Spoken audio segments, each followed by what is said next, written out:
लागल जनकपुर का मेला देखै का हमर मनवा करेला। लागल जनकपुर का मेला देखै का हमर मनवा करेला। लागल जनकपुर का मेला देखै का हमर मनवा करेला। देश विदेश के राजा सब आए, देश विदेश के राजा सब आए। कवन वीर तोड़े अकेला देखै का हमर मनवा करेला। कवन वीर तोड़े अकेला देखै का हमर मनवा करेला। लागल जनकपुर माँ मेला देखै का हमर मनवा करेला। लागल जनकपुर माँ मेला देखै का हमर मनवा करेला। पश्चिम नगरिया से राजा सब आए, पश्चिम नगरिया से राजा सब आए। पश्चिम नगरिया से साधु एक आए, संगवा लिए दुई चेला देखै का हमर मनवा करेला। संगवा में लिए दुई चेला देखै का हमर मनवा करेला।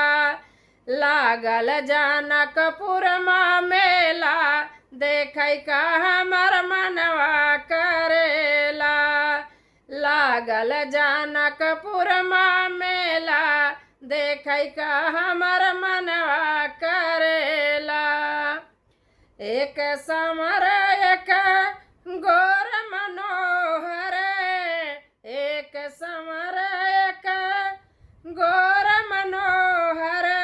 गोर मनोहर हो गोर मनोहर, देखी देखी जिया हर सेला देखै का हमर मनवा करेला।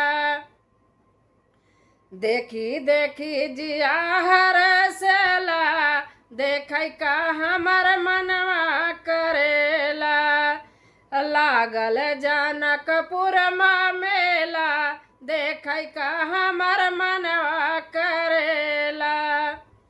लागल जनकपुर माँ मेला देखै का हमर मनवा करेला। चल सखी नैना सफल करी आई, चल सखी नैना सफर करी आई।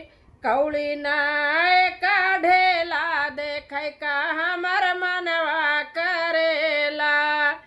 कौड़ी नाय का ढेला देखै का हमर मनवा करेला। लागल जनकपुर माँ मेला देखै का हमर मनवा करेला। लागल जनकपुर माँ मेला देखै का हमर मनवा करेला। दोस्तों, यह लाचारी गीत है। आप लोगों को अच्छा लगेगा तो आप लोग लाइक करना और शेयर करना, कमेंट ज़रूर करना। और लाइक तो करना भूल ही जाते हैं दोस्तों आप लोग। धन्यवाद।